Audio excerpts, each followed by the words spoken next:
And it's these same networks of the deep state that support terrorism that are the ones that are trying to keep Trump from working with Putin.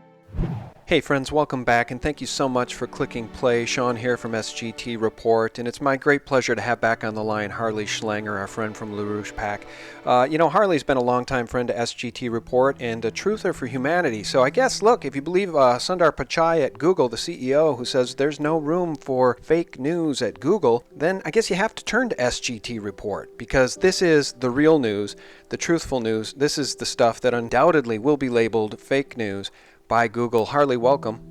Yeah, that's a pretty interesting introduction. Well, it's the way it goes, man. Back in November of 2016, Sundar Pichai said this. From our perspective, there should just be no situation in which fake news gets distributed. And ever since, they've been curbing traffic to truth sites, and they've been taking away advertising from YouTube channels, and they're doing their level best to try to unlevel the playing field in favor of the corporate media and their mockingbird friends. So that's what we're seeing. We're seeing the landscape change at YouTube and elsewhere because they cannot defend the official narrative when truth is thrown at it, Harley. The official narratives are falling apart all over, well, certainly in the West. They're falling apart, and they're falling quickly. I don't know if you saw that Megyn Kelly Putin exchange, but he absolutely buried her and made her look like the fool she is. And they concluded that the victims were attacked with sarin gas. Are we really to believe that the whole thing was staged, that everybody was in on it? The World Health Organization, the Forensic Medicine Institution, the Organization for the Prohibition of Chemical Weapons? The answer is very simple, and you know it. Yes, sarin could have been used by someone, but not by Assad. It could have been used by someone in order to accuse President Assad. So we have to understand who is to blame. And otherwise, if there is no true investigation, it's only going to play into the hands of those who orchestrated it. I'd like to ask you a question. Why didn't everyone go right away to inspect the air base to the spot where chemical weapons allegedly had been used? Why didn't they want to go to see the aircraft that had been allegedly used to perform this strike? The answer is very simple, because they were afraid that everything, the truth, would come to light. What you are telling me doesn't convince me of anything. It just persuades me that we'd better not engage in tug of war there or speculate. We've got to pull our efforts together to counter real threats. And we know what these real threats are. Well, the reason the narrative is falling apart is the system's falling apart. And this is something that you and I have been discussing for some time, that you have a financial system which is based on constantly pumping up a speculative bubble through fraudulent operations of the Federal Reserve, the Bank of England, the European Central Bank, who have one purpose. These institutions have one purpose, which is to continue a bubble economy, because the people who run these institutions essentially are the largest financial institutions in the world, and by the way, the most bankrupt financial institutions. So you have on the one side financial bankruptcy, and then you have a post-Cold War order, which was defined by the neocons as the end of history and the unipolar world. The idea from the Project of the New American Century that no one can challenge the hegemony of the Anglo-American elites, and that any attempt to do so will constitute an act of war. Well, those elites have proven to be about as non-elite as they could be. They're bankrupt idiots. Everything they try puts us closer and closer to the verge of extinction of humanity, of nuclear war. And so we've seen a backlash against them, which they are trying to suppress. It started with Brexit. Brexit was not really the beginning, but the first really internationally visible sign. The election of Trump was part of this. The momentary suppression in Europe with the victory of Macron, the probable victory of Merkel, doesn't change anything, because there's a shift in the world that they can't stop. all they can do, all these Eastern establishment, London, Wall Street crowd, the Bilderberger crowd, the Rothschild crowd, all they can do is go for war. And so we're seeing chaos being unleashed. And they're trying to blame it on Trump. They're trying to blame it on the current administration, trying to blame it on Putin, on China. No, it's their world is falling apart. And if people get that, then we can get above the panic or the fear that these guys are so powerful that they'll never lose control. They've already lost control, Sean. Yeah, well, that's very good news, and my analysis is much the same as yours. I definitely think we're seeing some seismic shifts, and symbolically, one of the great things that has happened, in my opinion, is that Rockefeller finally passed, and so did Zbigniew Brzezinski. So we're actually seeing some of these figureheads of this new world order pass away from this realm and into the next. So hopefully they can enjoy their time in the underworld together, and maybe make some sort of amends for their victimization of humanity. And let me ask you this. You mentioned Macron. It seemed to me that Le Pen was far and away the leader in that election and was probably going to be the next president of France. And she, in her own words, had said that if she loses one way or the other, France was going to be ruled by a woman, either her or Madame Merkel. And so they, I think, stole it and gave it to a Rothschild agent. Macron had some exploits with the Rothschild bank. So did the people in France lose their minds, or was that election stolen? What do you think? Well, I think you have two problems. One is that the French establishment is very tenacious, and they were not going to give up their control. But I think, secondly, Le Pen had a flawed campaign. There was a split within her leadership on whether or not to openly call for breaking from the euro. And even though in the past she had been identified with that position, she softened it. And this had a big effect because if you don't have a clear voice, the one thing that Trump showed us is that if you come out all guns blazing against the Clinton family, against Obama, against the Bush family, people will listen. What Le Pen did was drop the ball on this, and that combined with the cowardice of people like Fillon and the opposition to the establishment, they completely collapsed and went over to Macron. Now, in Germany, they're calling him Micron because they say he's about a micrometer of depth.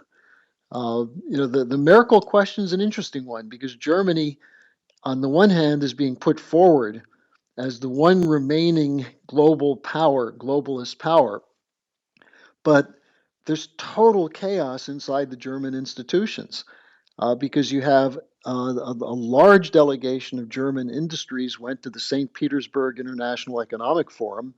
They're meeting with the Chinese on a daily basis. The Chinese basically bailed out Deutsche Bank.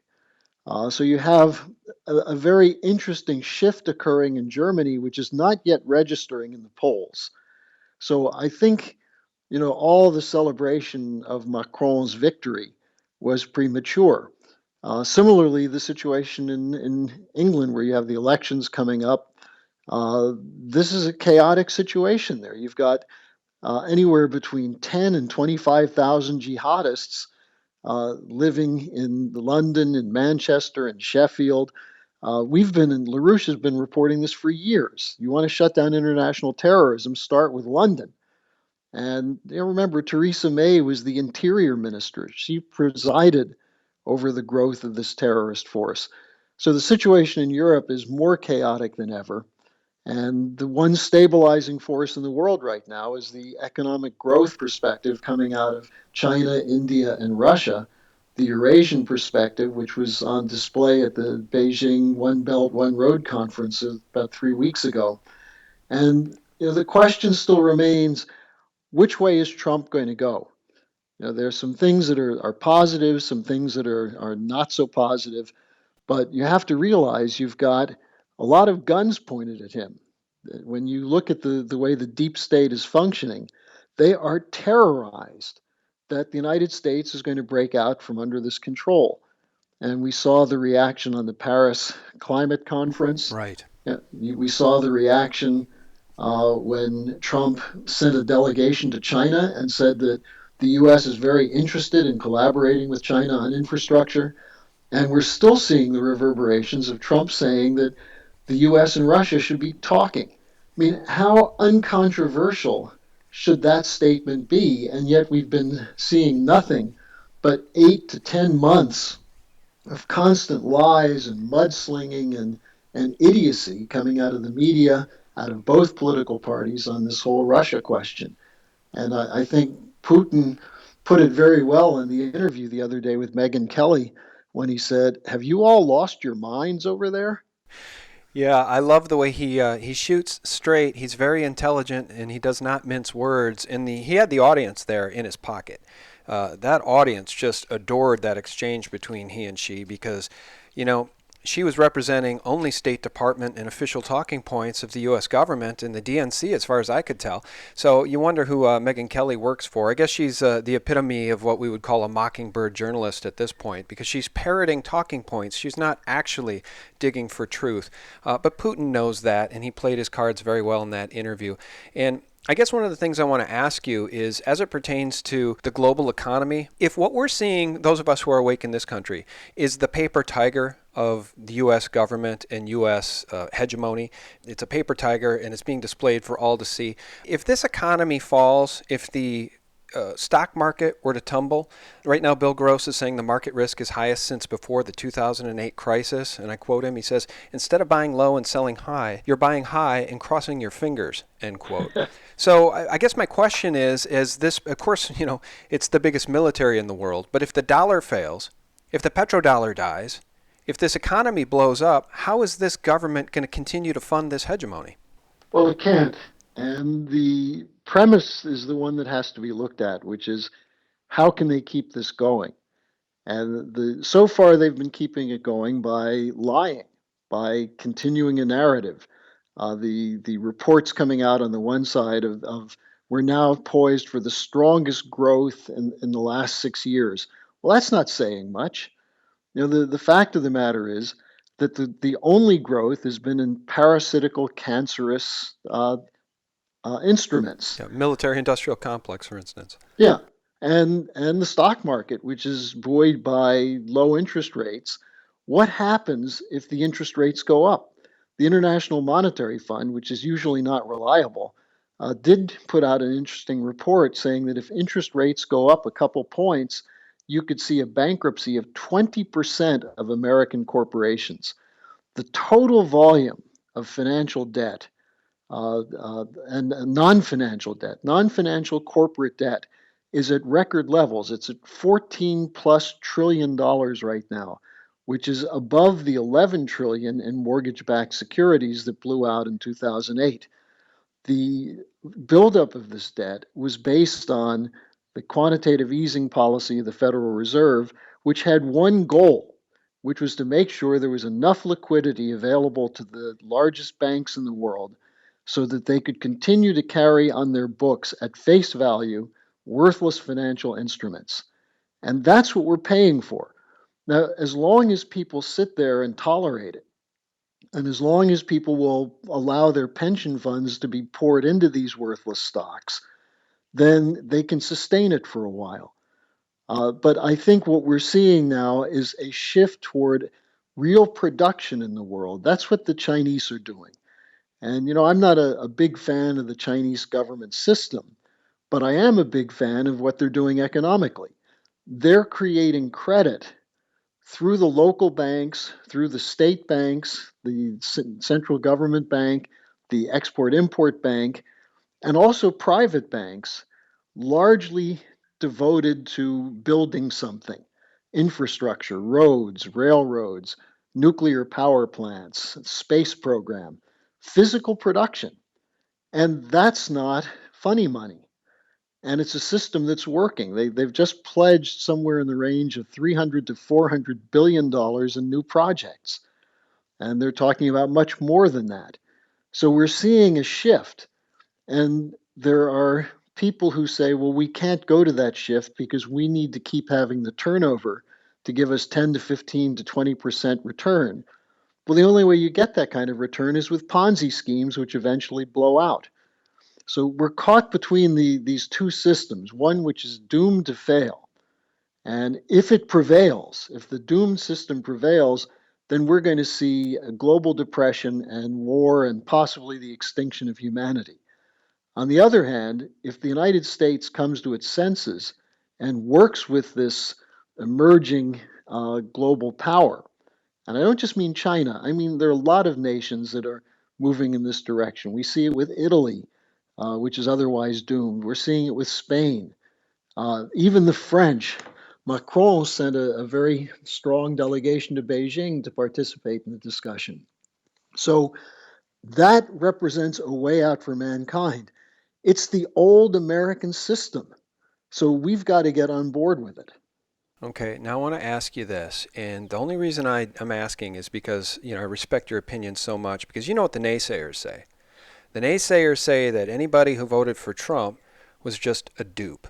And my reaction to that has always been, maybe so, but Hillary Clinton would have been far, far, far worse for the government because she would have continued to have her license to kill, and she could have stacked the DOJ and the FBI with whoever she wanted so that she could cover up her crimes, and she, would be beyond the reach of justice.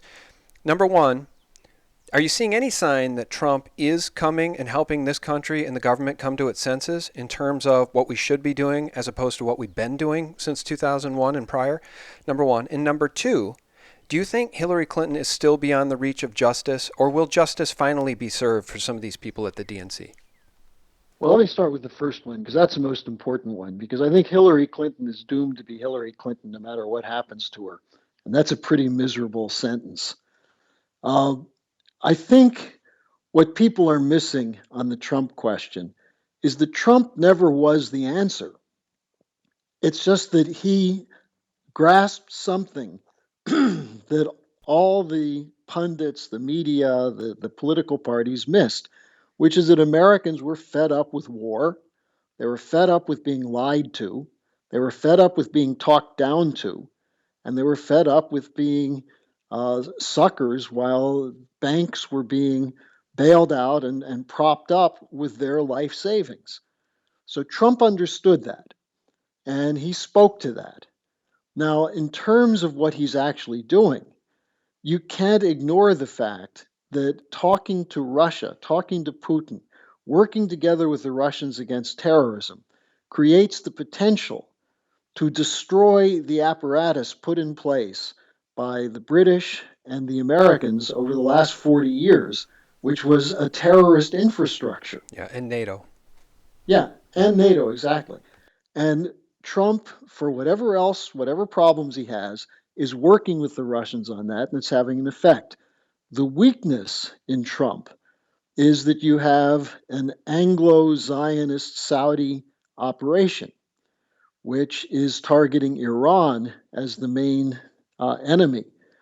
And what Mr. LaRouche has been saying is the most important thing if we're going to straighten out the Trump administration is that he's got to sit down and talk with Putin.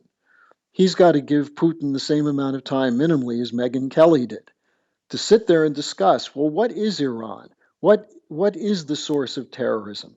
What's been the role of the United States over recent years with the Bush regime and the Obama regime and Hillary Clinton's role in that to promote and support international terrorism, just as Theresa May and British intelligence have been supporters of terrorism.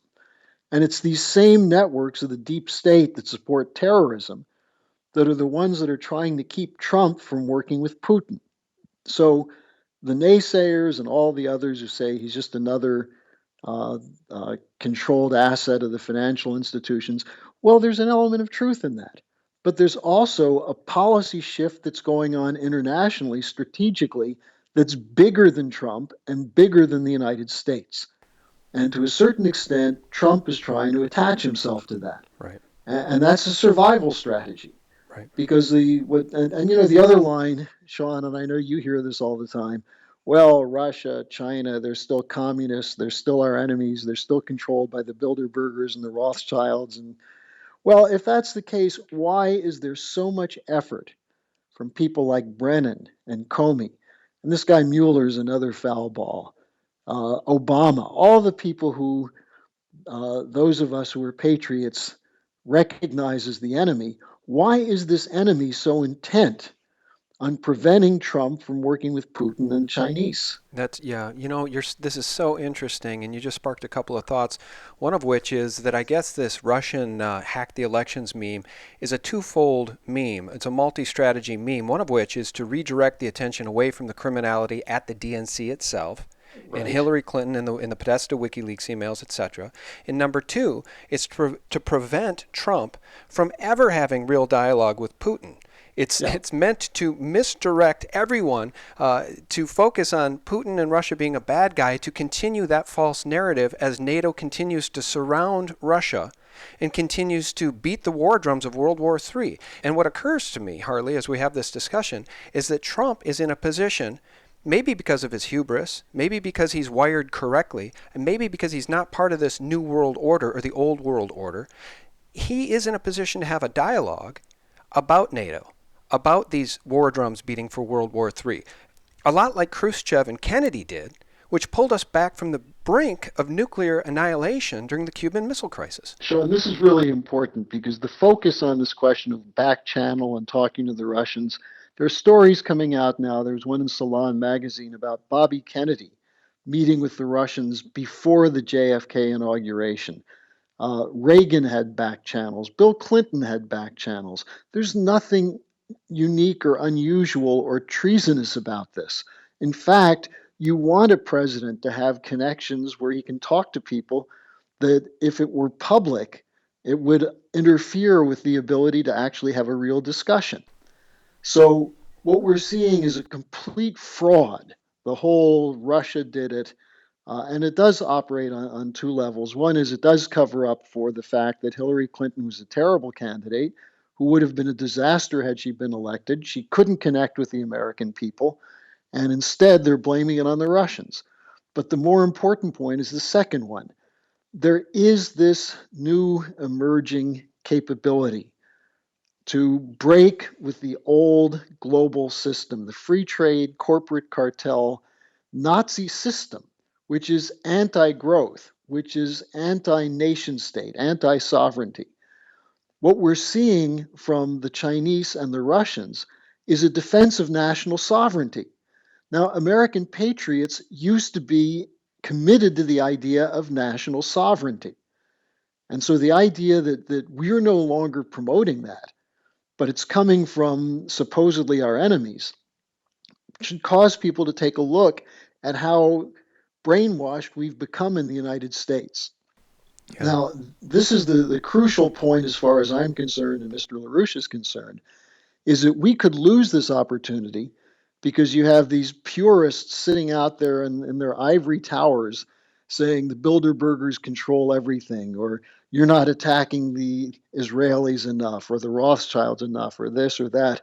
I mean, come on. We now have a potential to bankrupt the global corporate system. And it's through measures such as Glass-Steagall. It's through measures such as pulling the floor out from under the too big to fail banks and forcing them to eat their bad debt.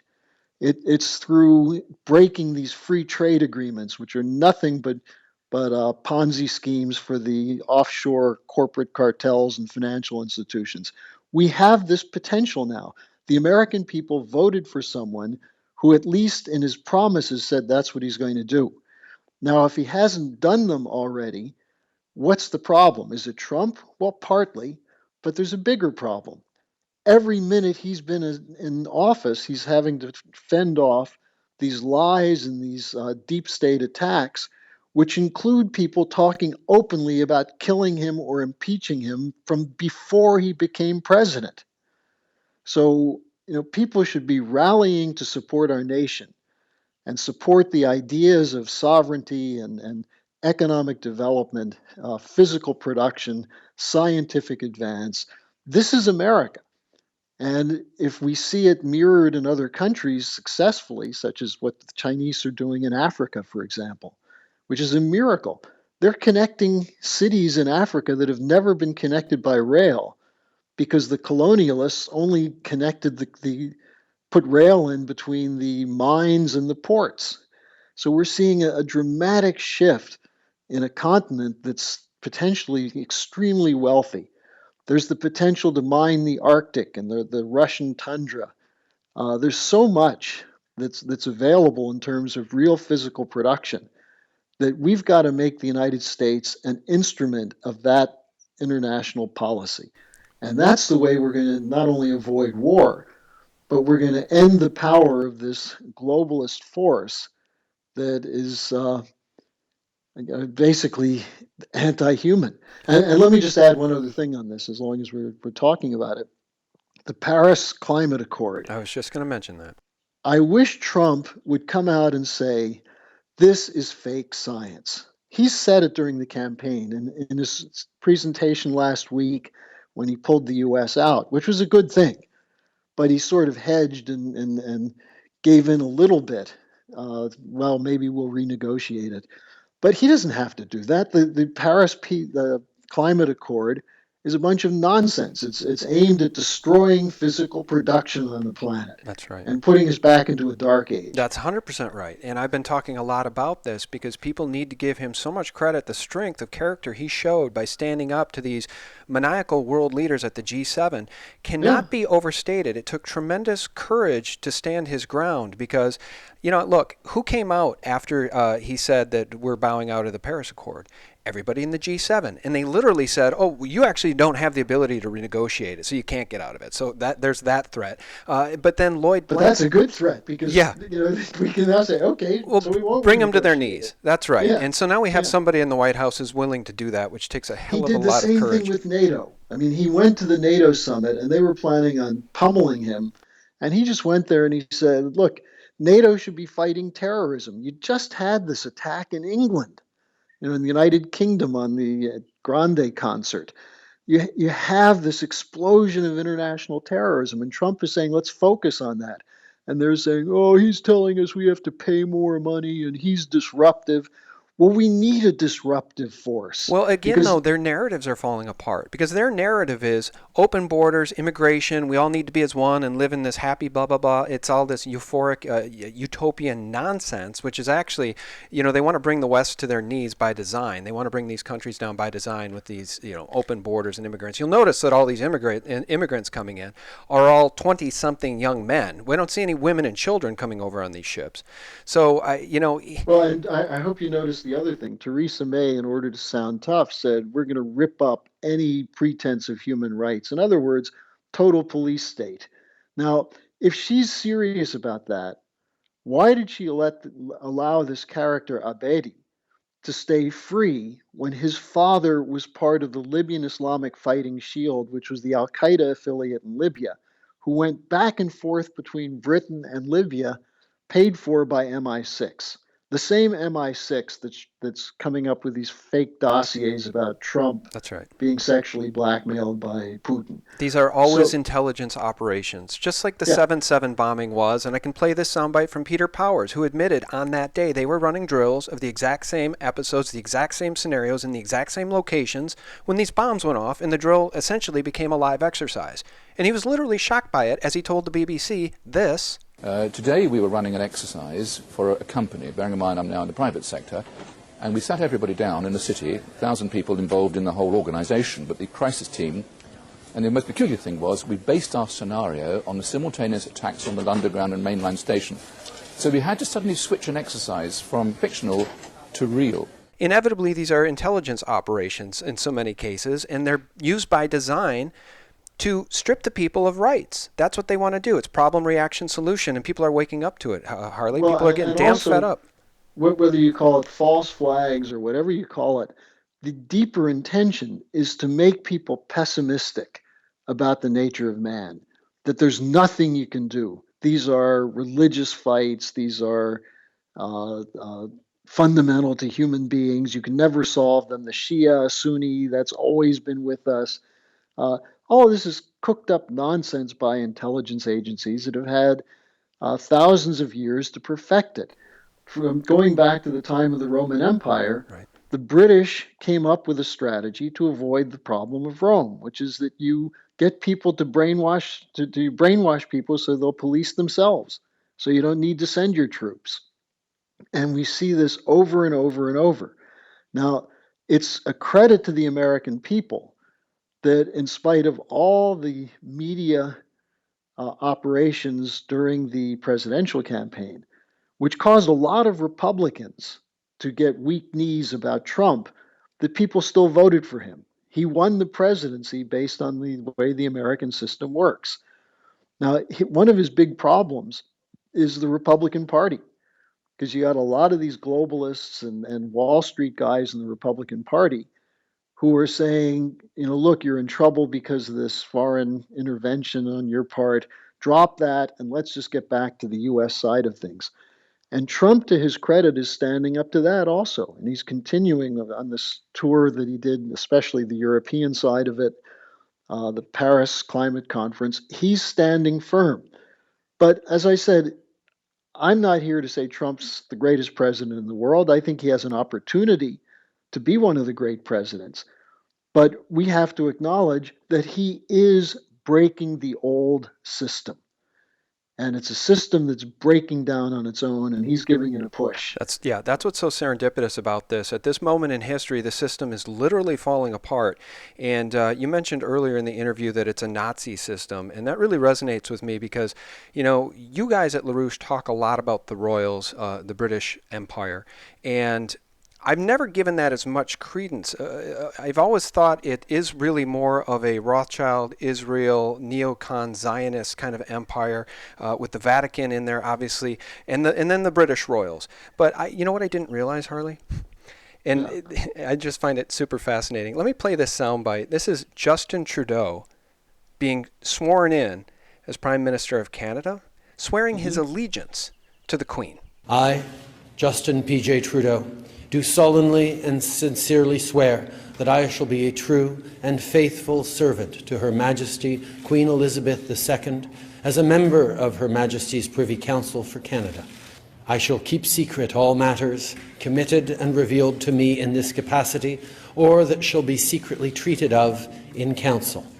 Generally, in all things, I shall do as a faithful and true servant ought to do for Her Majesty, so help me God. Just a powerful and sobering soundbite for anybody who thinks the Queen's authority and power on planet Earth is merely symbolic. Well, you ask yourself, where did the Rothschilds' power come from initially? They were servants of the British monarchy. They were servants of the German Empire or emperor. Oh, and that's what I was going to say. You said it's a Nazi system. Sorry, I forgot. Yes, and the Windsors are actually German. They're Nazis. She married Prince Philip, who was a Nazi. Yeah, he's a card-carrying, population-controlled killer. These are people who, had Hitler won, they would have been happy. They put Hitler in power. The Bush family helped put Hitler in power. Now here we have, Jeb Bush and George W. still running around. People look at George H.W. Bush and say, oh, he's a great man. These are people who were supporters of Nazi eugenics policy. And, I think the people who say Trump is a racist because he wants to shut down immigration ignore the fact that Obama deported more people than every single president in U.S. history combined. So the narratives, the truth is out there, as they say, but not too many people are interested in it, except when it suddenly becomes a question of, is my life worth anything or not?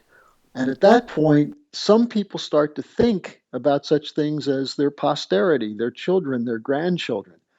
They stop worrying so much about their immediate bills and start thinking about more fundamental questions about what it means to be mortal. And I think this is what is playing in, let's say, to the global insurgency against this establishment. It's the most healthy thing we've had going in my lifetime, and Mr. LaRouche's lifetime. He's going to be 95 soon. He says this is the best potential period that's been around for half a century, more than half a century. So we should embrace it. It's going to be a rough fight. There are going to be ups and downs. Trump is going to say some stupid things. There are going to be crazy things coming out of both parties. They're going to use the Comey hearings and everything else to throw monkey wrenches into it.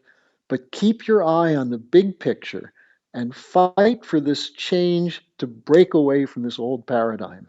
Yeah, I love it. And because there really are glimmers of hope as this system falls apart. And I think that we are rapidly reaching a tipping point with the American people, not just the world population, but with the American people, because for those of us who lived through and survived the absolute blatant overt criminality of the RNC and what they did to Ron Paul to steal really the nomination from Ron Paul in 2012, many on the left just lived through the same thing with Bernie Sanders and witnessed the blatant, overt criminality of the DNC and Hillary Clinton and that deep state apparatus laid bare for all to see. We are rapidly reaching a tipping point where hopefully people on the left and the right can come together and realize that we're all controlled by the puppets, and the puppet masters above them is who we should be focusing on. And case in point, to come full circle, symbolically, some of these puppet masters are now dying. Harley. So David Rockefeller just passed. Zygmunt Brzezinski just passed. George H.W. Bush cannot possibly be far behind. And then there's Kissinger. When those four men are gone, it's kind of a changing of the guard, I hope. Well, I hate to say this, but you have a lot of younger neocons running around who are pretty bad. We just don't know them as well yet. Well, that's true. That's true. But McCain and Lindsey Graham, not that they're the young men you're talking about, they're Zionists that absolutely have no credibility either. Although they continue to win elections, which puzzles me. Well, the basic problem is that change is taking place, and sometimes people don't see it, or they see it and they get a little afraid because it's not happening as rapidly as they would like. History offers an opportunity to people, to men and women of principle, to change the direction of history. And it's not going to happen by accident. It's got to come through coordinated activity. What we've been doing with the LaRouche movement for the 45 years or so I've been associated with it is constantly putting forward a program of economic development based on the American system and fighting against the contrary policy, which is the old British imperial system, the geopolitical system. The people you mentioned, David Rockefeller, Brzezinski, they're all part of that. It has a long history, but it's a history that shows you that they were weak, but we lost opportunities. The Kennedy administration was an opportunity to break through with that. There were elements of Reagan's administration, especially the SDI, and reaching out to the Russians and saying, look, let's sit down and figure out how to put an end to the danger of nuclear weapons with a strategic defense initiative. You know who was involved in that? Reagan brought Lyndon LaRouche in as a back channel to the Russians. So we have these opportunities. And what happened then? Kissinger and Bush Sr. moved against LaRouche and put him in prison and slandered him from that day to the present. So fortunately, someone like LaRouche stood up and kept fighting. We need more people to do that. And if the president's going to keep fighting, he deserves our support. All right. Very well said. And you guys can check out Harley Schlanger and the group over there at LaRouchePAC.com. Is it .com or .org? .com. LaRouchePAC.com. And Harley Schlanger has been a friend to all of us for a very long time. Harley, thanks so much for your time today. It's good talking to you again, Sean. It's very good to talk with you as well. And friends, it's always a pleasure to have you tune in. And a special thanks to my patrons, those of you who have pledged some support for SGTReport.com over at Patreon/SGTReport. My heartfelt thank you to all of you. You're really making a difference for us. And thank you all for tuning in. We very much appreciate it. So for real news 24/7, check us out at SGTReport.com. And don't forget thephaser.com and thelibertymill.com for real news 24/7. God bless. The powers that be are sort of freaking out because they're losing. They didn't anticipate the springing of cryptos. It was universe providing us the opportunity to express ourselves outside of the slave system that has been imposed on us, and it's got them all freaked out because they can't close these doors once universe makes them.